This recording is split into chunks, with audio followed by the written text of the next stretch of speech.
semuanya, selamat datang kembali, selamat berjumpa kembali di webinar kita malam hari ini, Jumat 6 Oktober 2023 bersama Subiantik, Sehat dan Cantik bersama Subiantik. Nah, malam hari ini kita akan kembali sharing tentang mengkompos di lahan sempit dengan losida yang pastinya bakal seru banget nih dengan narasumber ahlinya Neng Betty Kusumawardani yang biasa saya panggil dengan sebutan Neng Betty. Halo Neng Betty, selamat malam. Apa kabar Neng Betty? Halo, selamat malam. Kabar baik, alhamdulillah.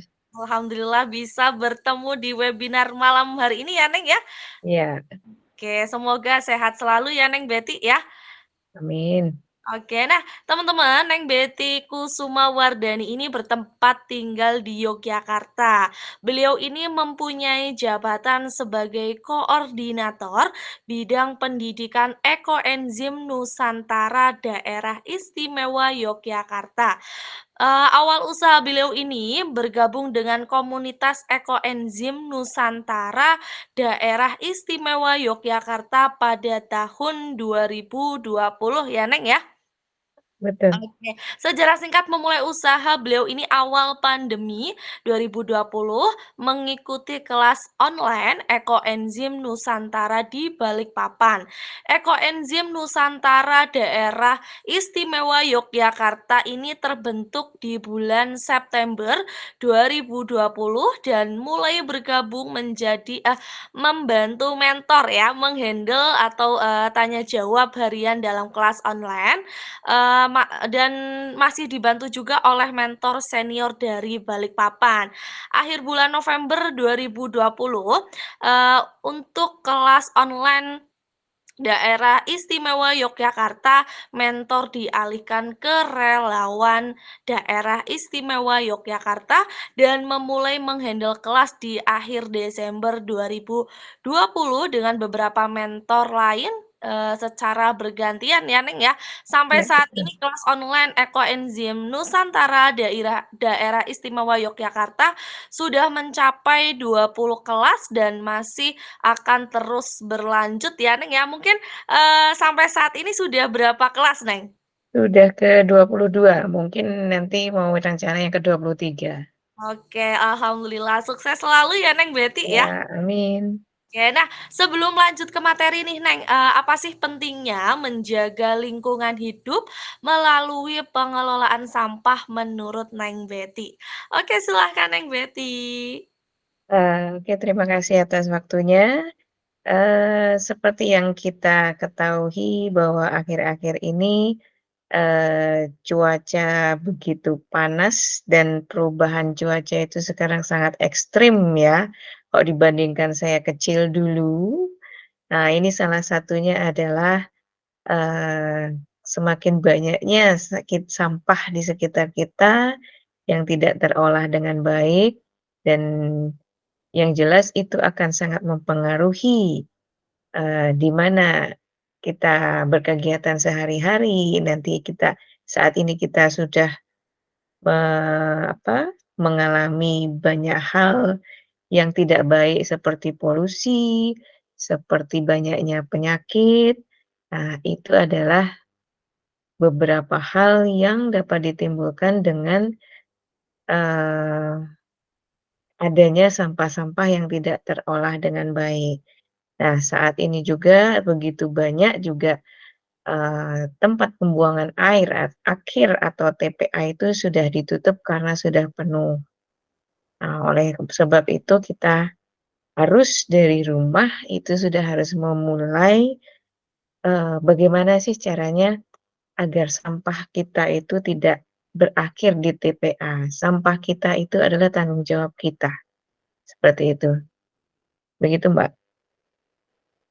Oke, baik. Berarti memang, cuaca saat ini tuh memang terasa panas sekali ya, Neng, ya, dan tidak Betul. bisa ditebak ya, Neng, ya?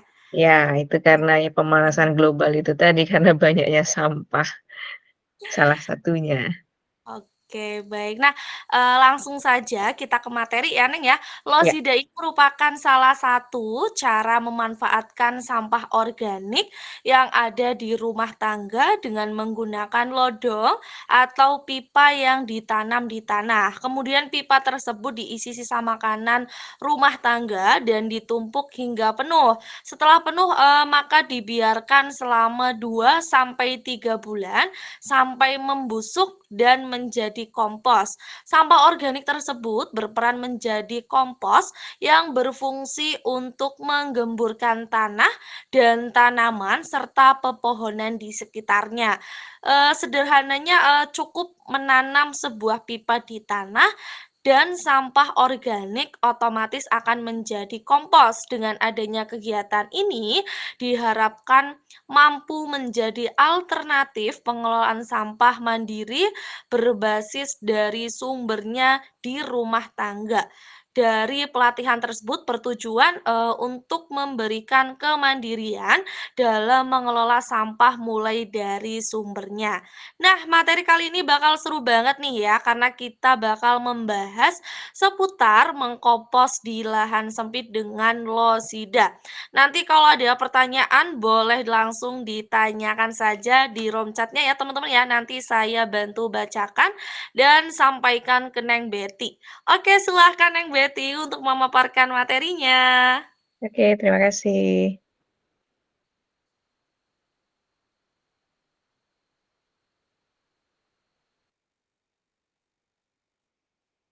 Materi saya sudah terlihat? Oke, sudah terlihat Neng? Oke, terima kasih. Di sini kenapa saya mengambil materi ini, sebenarnya mengompos itu kan banyak alternatif, banyak cara, karena terus terang, inilah cara saya selain membuat ekoenzim. Jadi, sampah organik itu biasanya saya bagi 2, yang masih segar, belum busuk dan memenuhi syarat untuk menjadi ekoenzim itu biasanya saya buat ekoenzim. Dan untuk sampah-sampah yang, eee, kategorinya tidak dapat dibuat ekoenzim, ini saya masukkan ke losida yang ada di rumah saya.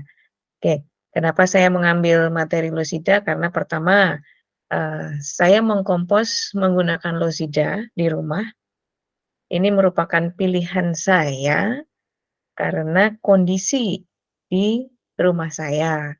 Jadi ini di foto ini adalah foto losida punya saya ada 2. Nah, losida itu saya tanam di dalam karung dan karung itu berisi tanah dan di dalam pot. Nah, itu sebenarnya di bawah itu tanah, tapi itu tanahnya tidak dalam. Jadi sebenarnya itu dulu adalah bekas kolam ikan yang sudah tidak dipergunakan dan saya beri tanah dengan tujuan supaya bisa ditanami, tapi untuk tanaman-tanaman yang tidak membutuhkan, eee, tanah yang dalam, seperti itu. Dan mungkin ini fotonya tidak terlalu bagus ya, masih kelihatan gersang karena sebenarnya ini dulu tidak seperti ini, tapi di samping rumah saya itu habis dibangun, jadi dibangun bangunan yang cukup tinggi sekitar 3 atau 4 lantai. Jadi semua, apa, bongkahan-bongkahan dari sisa-sisa bangunan itu kan jatuh semua ke situ, jadi tanaman saya banyak yang mati, jadi saya belum sempat untuk menata kembali, tapi di situ saya manfaatkan untuk menanam sampah organik saya dengan losida. Oke, dan ini kenapa memilih losida, karena ini sesuai dengan, eee, apa, karena kegiatan saya sehari-hari itu cukup ya, karena saya kantoran, jadi tidak cukup banyak waktu untuk ngopenin yang lain-lainnya, makanya saya pikir inilah cara yang paling simpel untuk saya, seperti itu. Lanjut. Nah, Sebelumnya di sini saya sampaikan bahwa saat ini Indonesia meraih posisi ketiga penghasil sampah makanan terbesar di dunia. Jadi 2 di atasnya itu ada Arab Saudi dan Amerika. Cuman saya lupa urutannya mana yang nomor satu, mana yang nomor 2. Tapi ada Amerika dan Arab Saudi di atas Indonesia. Nah, data ini adalah data yang berdasarkan data dari Kementerian Lingkungan Hidup dan Kehutanan KLHK. Sampah kita pada tahun 2022, jadi tahun lalu ini ya, meningkat dibanding tahun sebelumnya di tahun 2021 yang tadinya 29,1% menjadi 41,8%. Nah, eee, saya kurang ini ya penyebabnya apa, tapi mungkin karena, saat ini kan orang mungkin lebih suka jajan ataupun apa, dan kadang, dari jajan-jajannya itu tidak memperkirakan apakah nanti cukup atau berlebih, seperti itu. Jadi, sisa-sisa inilah meningkat cukup drastis di tahun 2022, peningkatannya sendiri sekitar 12% lebih ya kalau saya lihat di sini. Nah, ini total sampah organik di seluruh Indonesia. Nah, seperti saya sampaikan di awal tadi, sampah organik ini cukup berperan besar terhadap pengaruh adanya, eee, pemanasan global, dan kita sudah rasakan sekarang ini cuaca semakin panas ya. Kalau panas sangat panas, ketika dingin sangat dingin, musim hujan tidak tentu, musim kemarau juga tidak tentu. Kalau dulu zaman saya masih sekolah, di pelajaran geografi kalau nggak salah itu dijelaskan bahwa musim penghujan itu dimulai di bulan September sampai bulan Maret. Kemudian dimulai Maret sampai sekitaran September itu adalah musim kemarau dan itu, eee, hampir selalu seperti itu. Jadi tidak ada perubahan, tidak ada pergeseran. Tapi beberapa tahun belakangan ini pergeseran itu tampak nyata. Jadi tidak jelas kapan mulai hujan, kapan mulai kemarau, kadang hujannya cukup lama, melebihi 6 bulan, kadang 9 bulan atau hampir 1 tahun itu seringnya hujan, dulu pernah seperti itu. Bahkan sama sekarang ini, kemaraunya juga cukup panjang. Nah, salah satu penyebab utamanya adalah karena sampah yang tidak terolah dengan baik. Sampah itu 60%-nya itu adalah sampah organik.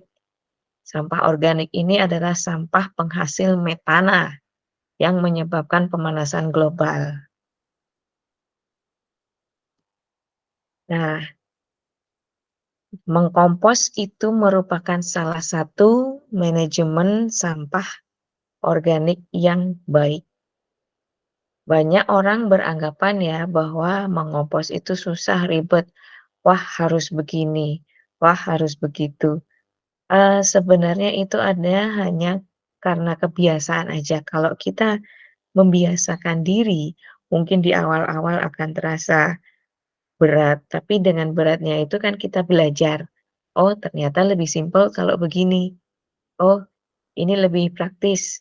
Jadi nanti kita sedikit demi sedikit akan menemukan cara termudah bagi kita untuk mengolah sampah kita. Ya, jadi makanya saya sampaikan di sini, hal tersebut hanya masalah kebiasaan saja. Kalau kita mulai membiasakan diri dari hal-hal yang kecil, insya Allah nanti manfaatnya akan besar untuk, masa depan bumi dan anak cucu kita, seperti itu. Nah, sebenarnya metode-metode mengompos itu banyak sekali ya, eee, ada Takakura, ada biopori, ada ember tumpuk, ada losida, terus ada kayak, eee, apa namanya, yang menggunakan, komposter bag itu juga bisa, atau bahkan saya juga pernah mengkompos dengan menggunakan pot-pot bekas yang tidak terpakai. Nah, semua itu tergantung kondisi teman-teman aja, mana yang kira-kira mudah buat teman-teman, gitu. Nah, kalau saya itu memilih losida pertama, karena lahan tanah di rumah saya itu terbatas. Tanah itu hanya ada di dalam pot-pot saja, atau seperti tadi yang saya berikan losida tadi, di sekitarnya ada tanah itu hanya karena kolam ikan yang sudah tidak terpakai lagi, saya berikan tanah. Jadi karena tanah di rumah saya terbatas, saya menggunakan losida. Nah, kenapa tidak biopori? Kan sama-sama menggunakan lodong. Nah, biopori ini menanamnya dia butuh kedalaman yang lebih dibandingkan losida. Dan untuk memanennya kita harus mengeruk ke bawah. Sementara kalau losida, saya tinggal mencabut saja losidanya, kemudian mengeluarkan komposnya, dan losida yang kosong bisa ditanam kembali dan digunakan kembali, seperti itu. Kemudian kenapa saya tidak menggunakan ember tumpuk? Karena kalau ember tumpuk itu nantinya akan ada cairan lindi yang ditampung di bagian bawah. Nah, saya kurang kurang maksudnya secara waktu kurang bisa memanfaatkan air lindi tersebut, dan kebetulan saya juga membuat ekoenzim. Jadi dengan ekoenzim saya saja sudah cukup untuk keperluan saya, untuk tanaman-tanaman, untuk pupuk seperti itu. Jadi, eee, saya kurang bisa memanfaatkan air lindinya lagi. Jadi daripada saya menampung banyak air lindi, lebih baik saya tidak perlu, eee, menampung lagi, tidak perlu pakai ember tumpuk, seperti itu. Nah, kemudian kenapa tidak menggunakan Takakura? Nah, eee, Takakura itu kan disimpannya di dalam rumah. Memang sih ada metodenya begini begitu supaya tidak ada serangga atau tidak ada hewan-hewan pengganggu. Eee, Permasalahannya kalau di rumah itu juga sudah cukup banyak barang, termasuk ekoenzim juga sudah saya simpan di dalam rumah. Jadi mungkin secara tempat, dia terlalu makan tempat kalau harus saya simpan di dalam rumah. Sebenarnya di luar pun juga bisa, tidak masalah gitu ya. Dan ini, saya tidak memilih menggunakan Takakura. Nah, oleh karena itu saya menyesuaikan dengan kebutuhan saya dan menyesuaikan dengan kondisi, saya memilih Losida menjadi alternatif yang bisa saya gunakan untuk mengkompos. Nah, kemudian ini manfaat-manfaat untuk mengompos. Sebenarnya mengkompos itu tidak semata-mata hanya untuk mengolah sisa bahan organik untuk dapat dijadikan pupuk dan menyuburkan tanah.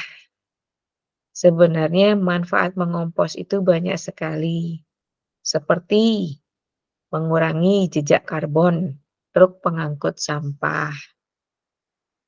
Nah, jejak karbon itu juga salah satu penyumbang, eee, pemanasan global, ya. Kemudian mengurangi pengeluaran biaya pengangkut sampah. Nah, kalau kita buang di sampah, kita harus langganan pengangkut sampah, kita harus bayar tiap bulannya, itu kan juga lumayan cukup mengurangi. Rata-rata di Jogja ini untuk biaya angkut sampah itu setahu saya ya, ini kalau di daerah saya, di lingkungan saya, itu biasanya disesuaikan dengan banyaknya sampahnya dari pihak pengangkut sampah. Contohnya, kalau kos-kosan, otomatis kan sampah dari penghuni kos itu kan lebih banyak daripada sampah rumah tangga. Biasanya biayanya lebih mahal. Nah, kalau di sekitaran saya mungkin sekitar antara 50 sampai 100.000 kurang lebih seperti itu. Tapi mungkin di daerah lain bisa berbeda, meskipun sama-sama di Jogja ya. Mungkin ada yang lebih murah, ada yang lebih mahal. Oke, kemudian mengurangi efek gas rumah kaca ini tadi, banyak gas metana yang dihasilkan oleh sampah-sampah organik.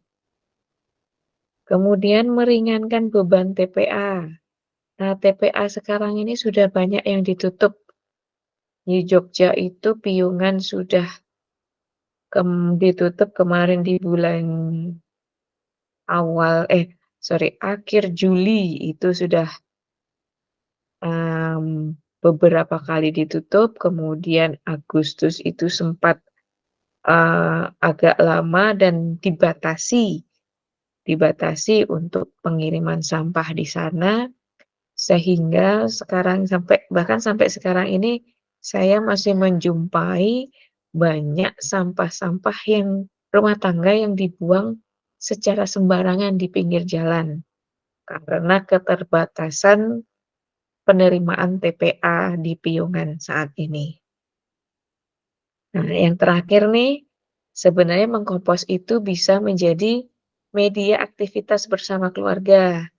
Terutama dengan anak-anak, nanti kita bisa memberikan edukasi sambil kita mengkompos.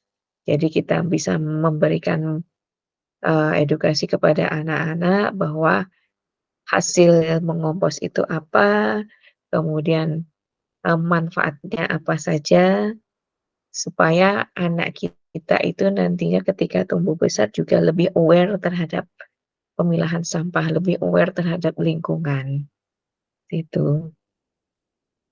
Nah, ini mengompos dengan losida ya, tadi saya sudah terangkan di awal, ini menggunakan lodong atau pipa yang ditanam di tanah.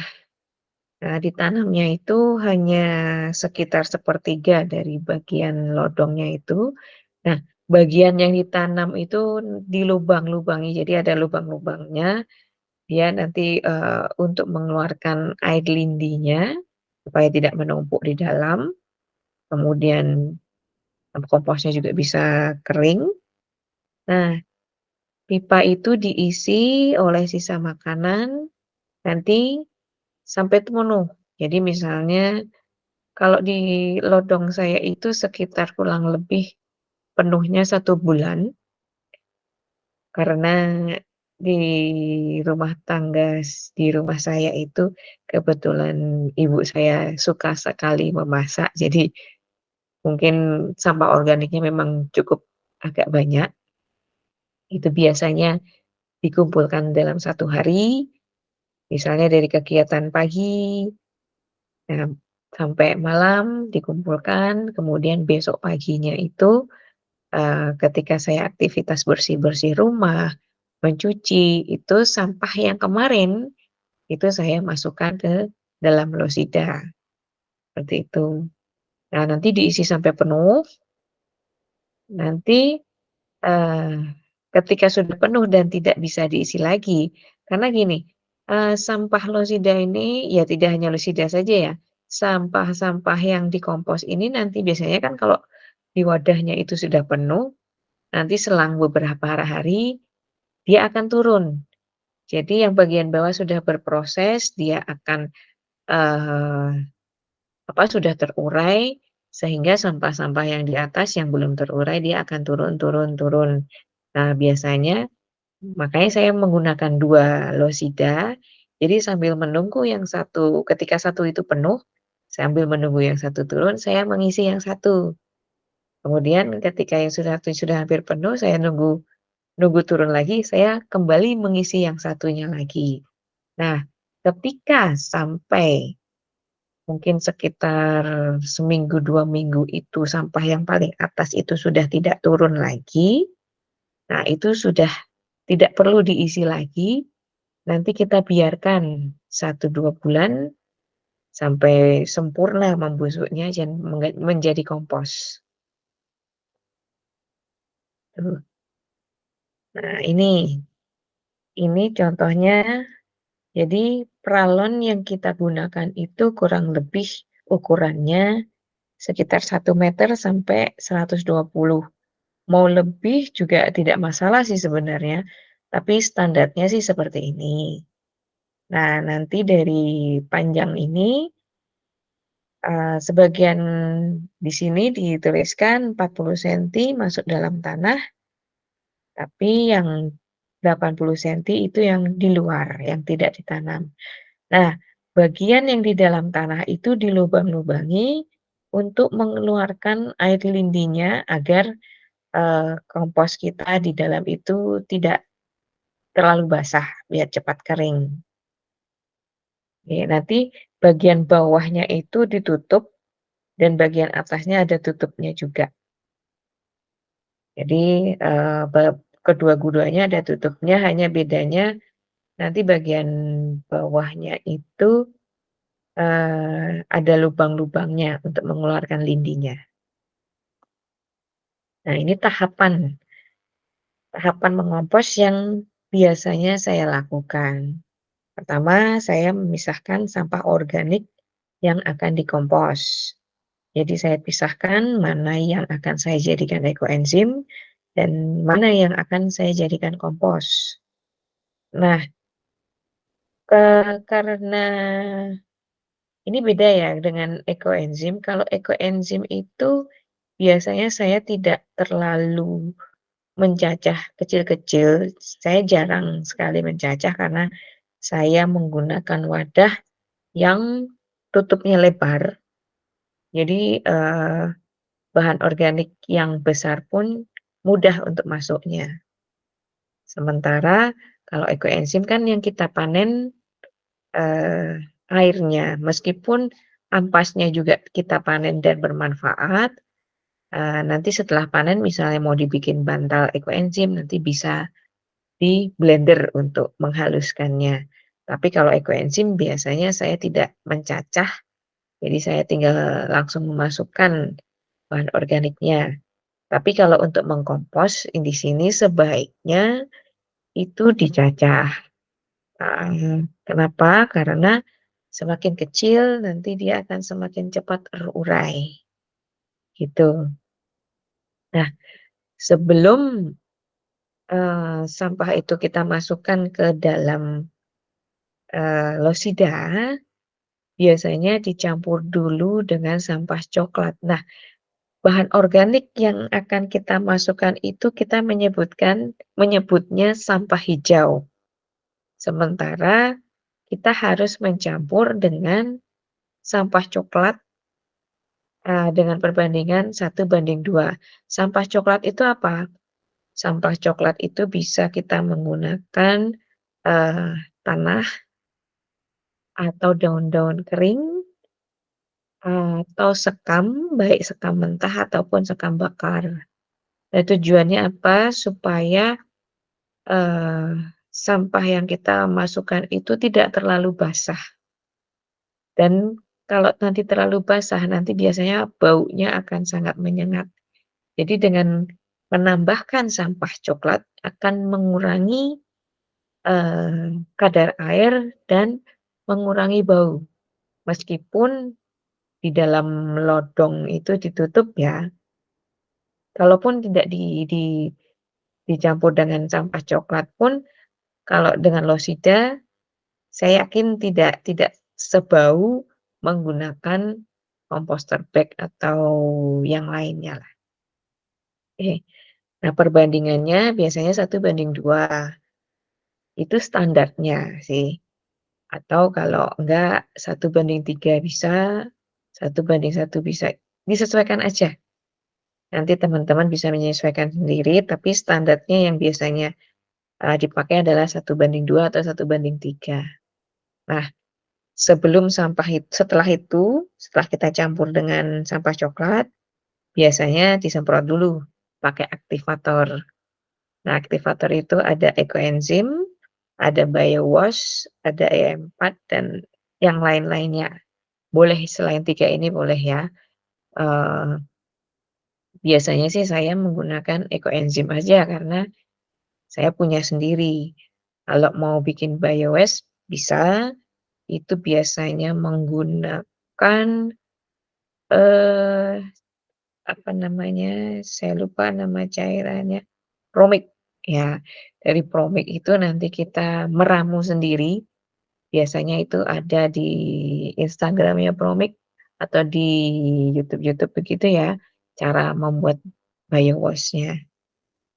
Kemudian dengan E4 juga bisa, di situ mungkin di botolnya itu ada keterangannya ya, harus, takarannya seberapa seberapa.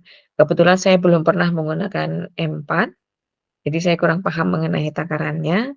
Nah, kalau pakai ekoenzim ini sendiri biasanya saya hanya masukkan ke dalam sprayer, kemudian, sampah itu saya semprot aja, campur dengan sampah coklat, kemudian baru masuk ke losida. Nah, ini terus dilakukan sampai losida penuh. Nah, kalau sudah penuh, tunggu 1 atau 2 bulan, komposnya nanti bisa dipanen. Nah, ini ciri-ciri kompos siap panen. Biasanya komposnya itu sudah berwarna coklat kehitaman, jadi kayak warna tanah, seperti itu. Nah, kadang kan kalau kita mengkompos itu kan warna-warni ya sampahnya. Kalau sisa nasi ya putih atau sayuran hijau seperti itu. Nah, nanti kalau sudah coklat kehitaman, itu sudah jadi. Kemudian sudah tidak berbelatung. Nah, belatung ini sebenarnya, eee, dia membantu proses pengomposan. Awal mengompos dengan losida itu, eee, saya memang agak geli ya dengan belatung. Sebenarnya saya mengkompos dengan losida itu belum terlalu lama, baru awal-awal tahun ini ya. Selebihnya kan saya kalau ekoenzim sudah lama. Nah, baru awal-awal tahun ini saya menggunakan losida, sebelum-sebelumnya itu saya menggunakan pot atau menggunakan botol bekas air mineral yang saya bikin seperti losida. Hanya saja kan, dia harus dibelah bagian bawahnya, kemudian ditanam di bagian ujungnya yang kecil. Nah, bagian yang dibelah itu, eee, sering didatangi, serangga ataupun tikus. Seperti juga, kompos yang saya tanam di dalam pot. Itu sering sekali didatengin tikus. Jadi ketika saya sudah tanam, itu dibongkar sama tikus. Jadinya saya pikir gimana caranya, nah akhirnya menemukan losida ini yang ada tutupnya, jadi tikus pun mau bongkar itu nggak bisa, aman-aman aja. Oke, ini ciri-cirinya sudah berwarna coklat kehitaman, tidak berbelatung. Nah, biasanya bagian atas itu kan kelihatan ketika saya buka losidanya, di bagian tutupnya itu biasanya ada belatung kecil-kecil seperti itu.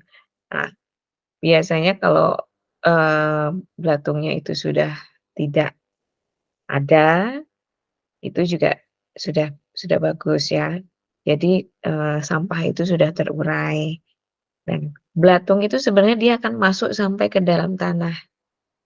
Jadi meskipun yang di bagian atas itu, sudah tidak berbelatung, kita harus juga melihat di bagian bawah. Saya pernah melihat itu jadi bagian tanah itu kayak ada yang gerak-gerak, oh ini berarti masih ada belatungnya, berarti belum matang, begitu. Kemudian sudah tidak bau menyengat. Ya, jadi kalau sampah yang kita tumpuk lama itu kan biasanya baunya sangat menyengat. Nah, ini dia sudah tidak berbau, jadi baunya sudah kayak bau tanah biasa. Kemudian sudah tidak terlalu basah, jadi teksturnya sudah kayak tanah. Kok dikepal bisa terbentuk, tapi kalau ditekan itu juga mudah hancur. Jadi tidak liat. Biasanya kalau masih basah itu kan cenderung liat. Nah, eee, itu aja sih materinya sampai di sini. Mungkin kalau ada pertanyaan, boleh monggo silahkan. Oke, baik. Terima kasih Neng Betty yang sudah memaparkan materinya untuk malam hari ini tentang losida ya. Tadi sudah Ya, dijelaskan tentang tahapan atau langkah-langkah membuat losida, terus pengertian dari losida dan manfaatnya dan ciri-ciri kompos siap panen ya, Neng ya. ya.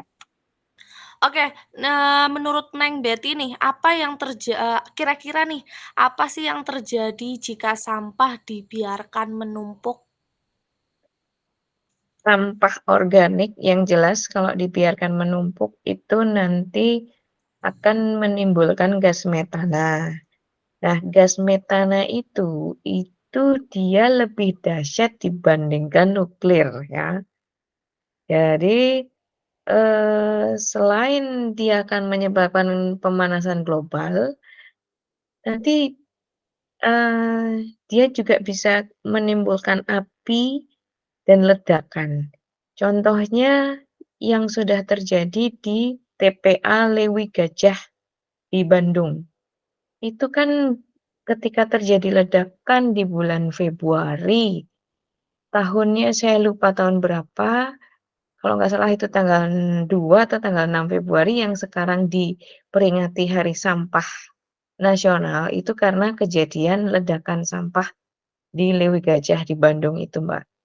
Jadi saking dahsyatnya ledakan yang disebabkan oleh gas metana karena penumpukan, sampah-sampah organik, itu dia bisa mengubur sekitar 2 atau 3 desa dan banyak juga nyawa yang melayang, seperti itu.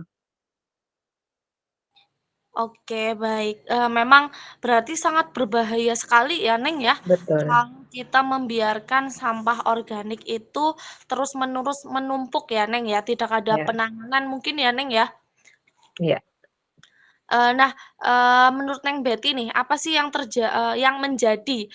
menjadi faktor penyebab terjadinya penumpukan sampah di lingkungan sekitar menurut Neng Betty?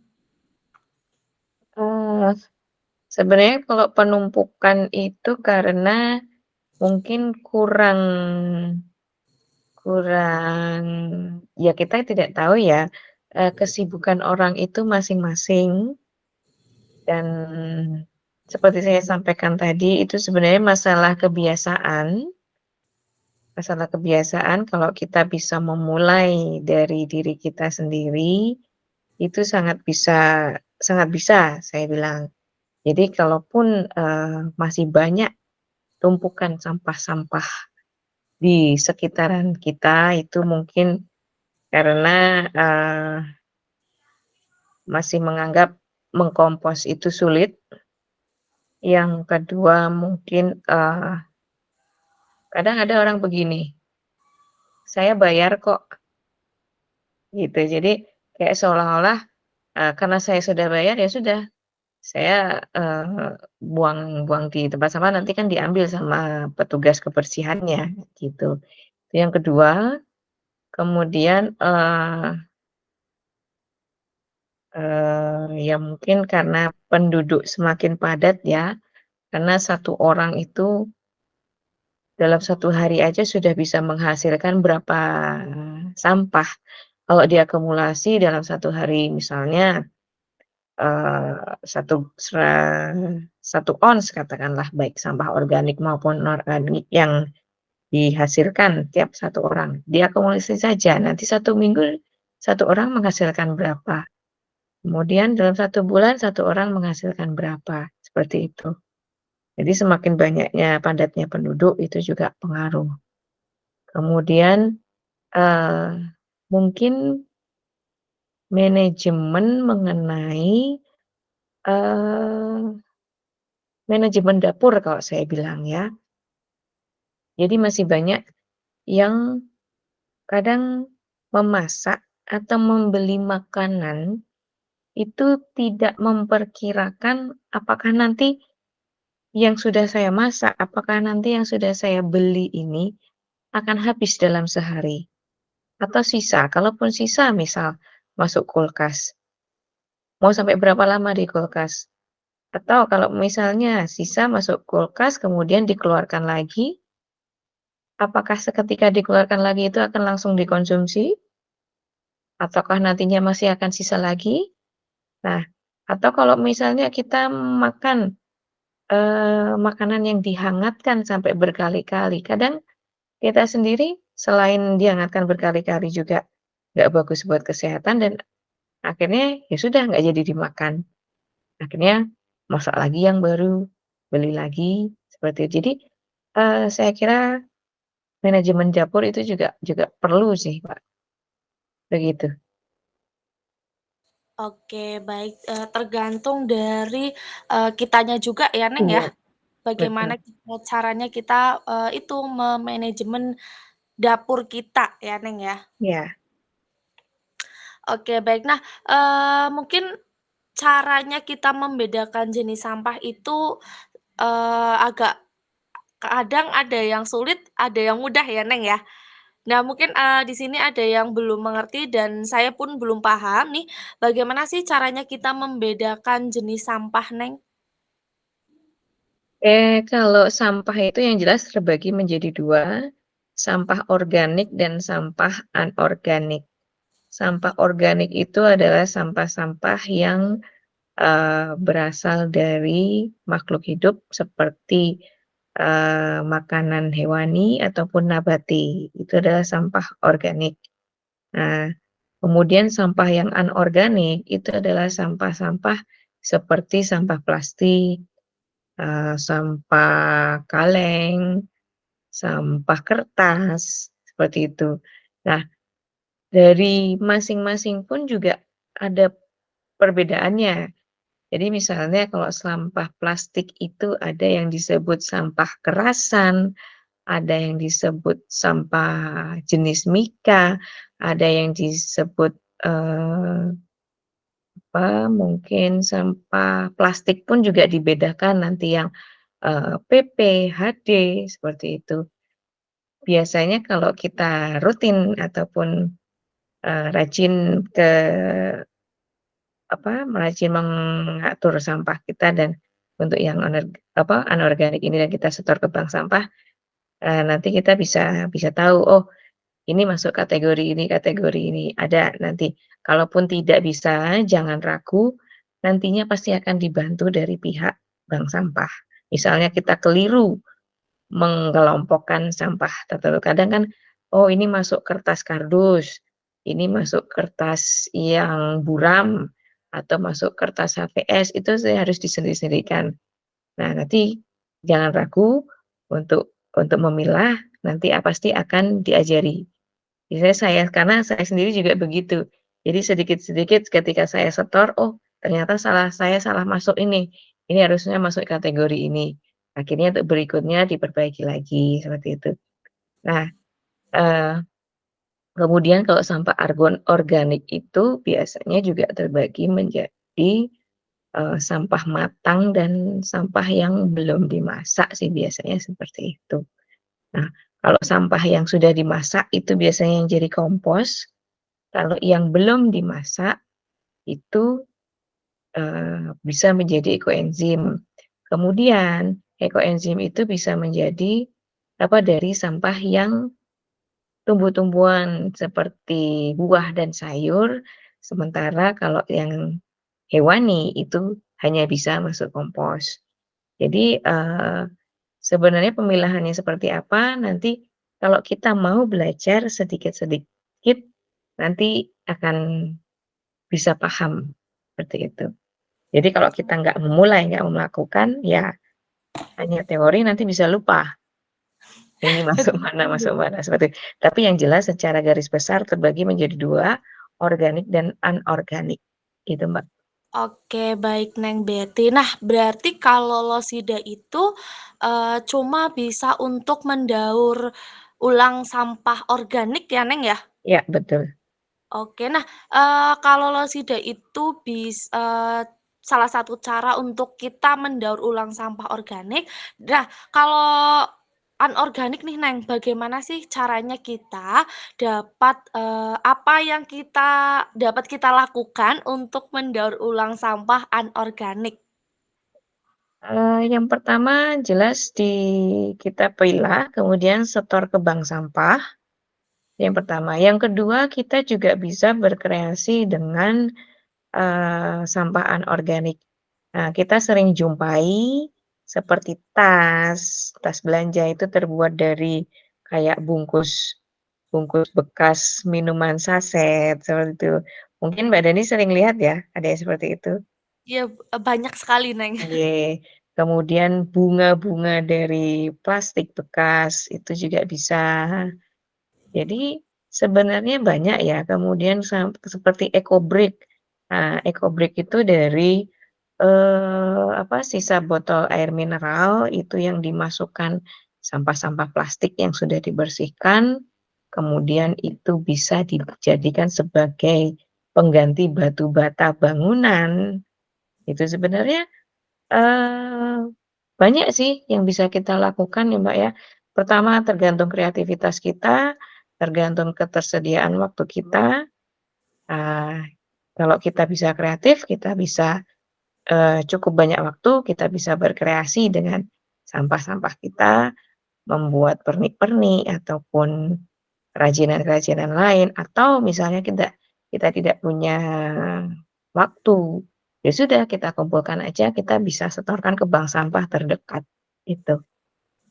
Oke, baik. Tergantung niat dari kita, sendiri juga ya, Neng, ya. Iya, Karena betul. zaman sekarang itu banyak banget, barang-barang yang terbuat dari sisa-sisa sampah anorganik yang malah menjadi kegiatan mungkin kegiatan ibu-ibu, di sini juga Iya, banyak sekali dan mereka itu, bisa dijadikan bisnis ya, Neng, ya? bisa, betul.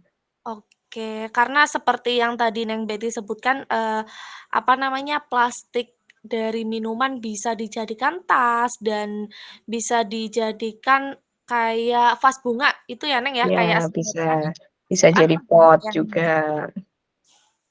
Iya, malah justru itu yang menjadikan nilai jual itu tinggi loh, Neng. Iya, Karena kreativitasnya yang mahal, idenya yang mahal, Mbak. iya, betul sekali. Nah, untuk penyebab dampak nih, apa sih penyebab dampak yang menumpuk dan apa sih, dampak yang ditimbulkan pada sampah yang menumpuk? Yang jelas kalau sampah menumpuk itu tidak di manajemen secara baik, itu pertama akan jadi ini, sarang sarang buat penyakit sih kalau saya bilang ya. Karena, ketika sampah tidak terurus jelas di situ akan banyak serangga, akan banyak tikus yang datang, seperti itu, dan mereka-mereka ini kan membawa penyakit. Jadi, bisa kita lihat akhir-akhir ini pun selain karena, eee, apa, pemanasan global itu jelas banyak timbulnya penyakit itu juga karena sampah yang tidak terkoordinir dengan baik, termanajemen dengan baik, seperti itu. Jadi, beda di zaman kecil saya dulu, kayaknya penyakit itu ya cuman itu-itu aja gitu. Sekarang kan banyak muncul jenis-jenis virus baru, bakteri-bakteri yang disebut ini, itu. Ya itu sebenarnya juga karena sampah juga. Seperti itu sih, Mbak, kalau saya bilang ya, penyakit. Jadi banyak penyakit kalau sampah itu tidak bisa di-manage dengan baik, itu. Oke, baik dan memang sampah itu kalau dibiarkan menumpuk terus-terusan itu sangat berbahaya untuk kesehatan juga ya, Neng, ya? Iya, betul. Oke, apalagi sekarang tuh banyak banget, mungkin yang lagi booming zaman sekarang itu dari pemuda ya, Neng, ya? Mhm. Yang, apa namanya, yang membersihkan sampah-sampah di lautan, di Oh, selokan, di iya. berbagai Ya. kota ya, Neng, ya? Jadi ada gerakan-gerakan untuk pembersihan lingkungan, banyak sekarang aktivis-aktivis lingkungan itu melakukan kegiatan untuk bersih sampah, mau di sungai, ada yang di laut, tuh. Banyak sekali sih Iya, kegiatan-kegiatan itu, cukup membantu. Coba sebenarnya dengan begitu, bisa membangkitkan yang lainnya, iya betul, minimal Neng. minimal mulailah dari rumah sendiri. Jangan sampai sampah di rumah itu keangkut sampai TPA, gimana kita bisa mengolah, gimana kita bisa me-manage, itu aja sih sebenarnya. Jadi kalau, mungkin orang lain bilang, "Ngapain sih ngurusin sampah?" Eee, ya udah terusin aja nggak apa-apa, nggak usah peduli dengan omongan orang. Mungkin nanti dengan mereka tahu kebiasaan kita, "Oh ternyata begini ya, oh ternyata begitu ya." Jadi harus dari kita memberikan contoh supaya orang itu juga bisa melihat manfaatnya, tidak hanya melihat sampah itu kotor, itu aja sih. Ya, betul sekali sih, Neng, karena kan memang masalah sampah itu, susah kayaknya ya, Neng, ya, susah Susah, untuk diselesaikan dan mungkin, harus dari niat dari betul. kitanya dulu ya, Neng, ya? Ya, karena kalau kita mau mengharapkan kadang kan, "Bahwa ini pemerintah tolong ini begini begitu, begini ini, ini dari pihak, misalnya kabupaten gimana sih kayak begini begitu mengenai sampah." Sebenarnya kuncinya cuma satu, ya harus dari kita sendiri sih sebenarnya. Jangan kita terlalu berharap dengan, jajaran pemerintah, mereka banyak yang diurus, nggak hanya mengurus sampah gitu loh. Itu aja Oke. sih, Mbak. Iya, betul banget sih, Neng, jadi dari kesadaran kita sendiri ya, Neng, ya? Iya. Oke. Nah, apakah limbah organik sampah rumah tangga dapat diolah menjadi produk yang bermanfaat? Mungkin salah satunya ada produk apa saja ya, Neng, ya? Kalau dari, sampah organik, itu jelas kompos, ekoenzim juga bisa. Nah, eee, kompos itu bisa bisa kita manfaatkan untuk pupuk, bahkan ada yang menjual juga ya. Kemudian kita bisa bikin ekoenzim dan kita sudah tahu sendiri dari webinar yang sebelumnya yang sudah pernah saya bawakan bahwa ekoenzim itu manfaatnya cukup banyak. Kemudian kalau dari sampah anorganiknya itu tadi dengan kita mengkreasikan, kita membikin, eee, pernak-pernik misalnya, mau bikin vas, bikin bros, itu, kita kan juga bisa menjadikan itu sebagai usaha, seperti itu. Jadi bisa ada nilai jualnya. Jadi sebenarnya, sampah itu tidak selamanya jorok, buruk, tapi sebenarnya sampah itu membawa berkah juga. Oke, baik. Nah, kalau menurut Neng Betty nih, apa sih hal yang bisa kita lakukan untuk ikut berkontribusi dalam mengurangi sampah di lingkungan sekitar kita? Mungkin, contohnya kita membuat bank sampah plastik gitu ya, Neng, ya? Itu bisa ya, Neng, ya?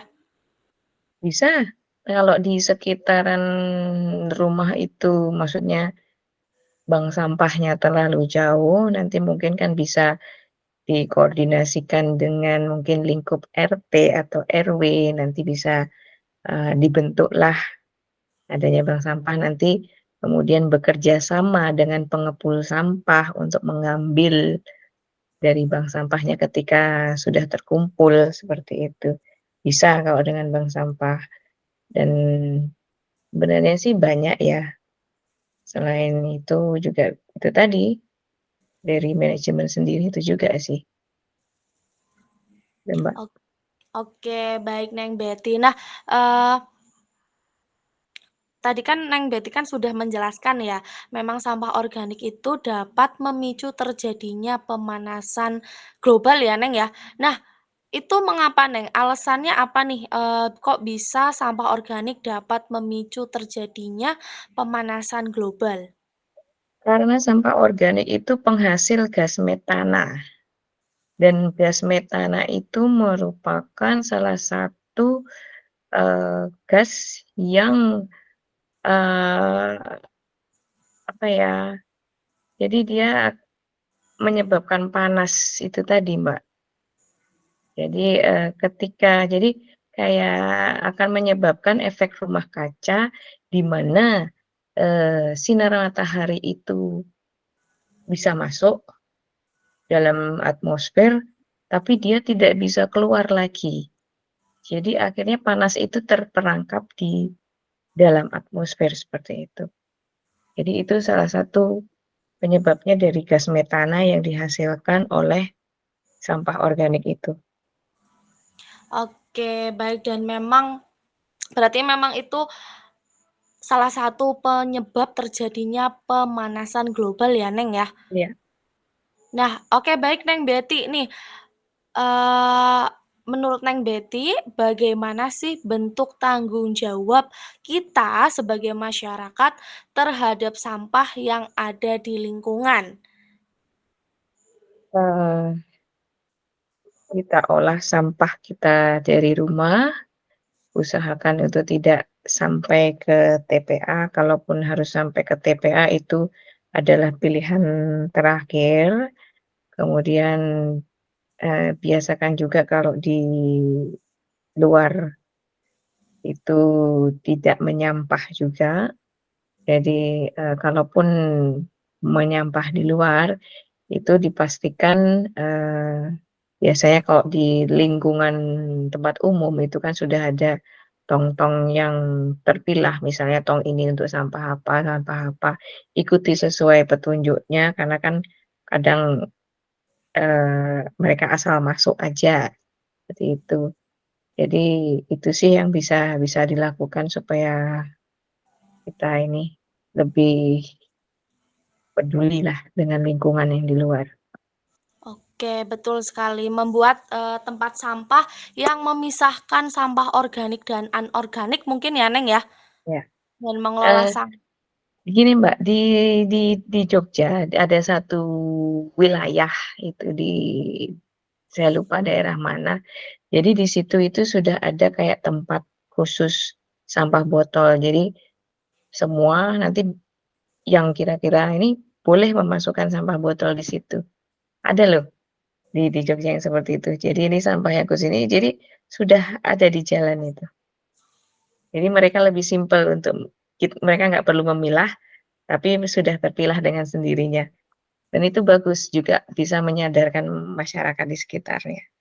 Oke, mungkin mudah-mudahan bisa apa namanya, bisa untuk meniru wilayah lain juga ya, Neng Iya, ya, supaya betul. seperti itu lebih rajin membuang sampah pada tempatnya. Mungkin saya sendiri Iya juga masih belajar ya, Neng ya, kadang iya. kita nggak sengaja ataupun sengaja membuang sampah sembarangan gitu ya, Neng ya.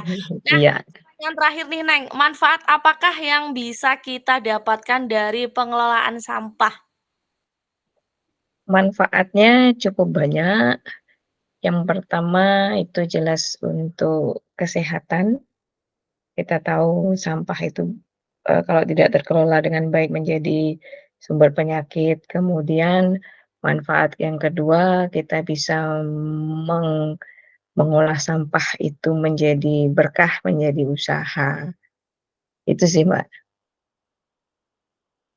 Oke, terima kasih dan mungkin, memang ya bukan mungkin lagi ya, Neng, ya, memang pengelolaan sampah itu macam-macam, dan keuntungannya pun macam-macam ya, Neng, ya. Iya, Jadi, bagaimana kita caranya mengelola sampah, mendaur ulang sampah, dan itu pun kalau, sampah tersebut menghasilkan keuntungan pun untuk kita juga ya, Neng, ya. betul, ya. Oke, nah sejauh ini Neng Betty itu kalau membuat losida itu berarti, kok apa namanya, menghasilkan pupuk ya, Neng, ya? Iya, pupuk. Biasanya dijual atau dipakai sendiri, Neng? Sementara dipakai sendiri. Oke. Karena saya kan tanahnya kan terbatas ya, Mbak. Jadi, kalau misalnya saya mau nanam, harus beli pot dulu, harus beli tanah dulu, jadi kan lumayan bikin pupuk sendiri daripada saya beli. Iya, betul sekali, Neng. Jadi, kita juga harus memerlukan waktu juga ya, Neng, ya, nggak cukup, Ya, 1 atau 2 minggu, kita tuh butuhnya bulanan ya, Neng, ya, dua ya, sampai 3 betul. bulan untuk menjadi, untuk apa namanya, menghasilkan pupuk Kompos. kompos ya, Neng, ya? Ya, Oke. Oke, luar biasa banget ya teman-teman ya, dan ternyata kita sudah di penghujung acara ya teman-teman ya. Yuk mari untuk teman-teman follow dan kunjungin Instagram @bettykusumawardani. Dan terima kasih banyak nih buat Neng Betty yang berkenan mengisi webinar malam hari ini dengan sangat keren dan mantap sekali penjelasannya dan materinya, dan terima kasih juga untuk antisipasinya teman-teman semua. Oke, buat teman-teman kita masih ada satu sesi lagi besok ya, Neng, ya, ya, di Telegram jam 10 sampai jam 11. Jadi jika masih ada pertanyaan yang belum sempat disampaikan, besok bisa disampaikan langsung di Telegram. Dan buat teman-teman nih yang lagi cari produk-produk pecah belah nih, yang aman, terpercaya, dan berkualitas ya, ayo selalu kunjungin dan ikutin marketplace-nya kita yang ada di Shopee, Tokopedia, Lazada, Blibli, Bukalapak lainnya. Dan buat teman-teman nih yang mau mengunjungi website kami juga boleh. Silahkan kunjungi di www.soebiantik.shop dan selalu ikuti nih live streaming yang ada di Shopee dan ada di TikTok. Oke, terima kasih Neng Betty dan terima kasih teman-teman semuanya. Selamat malam Neng Betty. Sehat selamat dan malam, terima kasih. bermanfaat.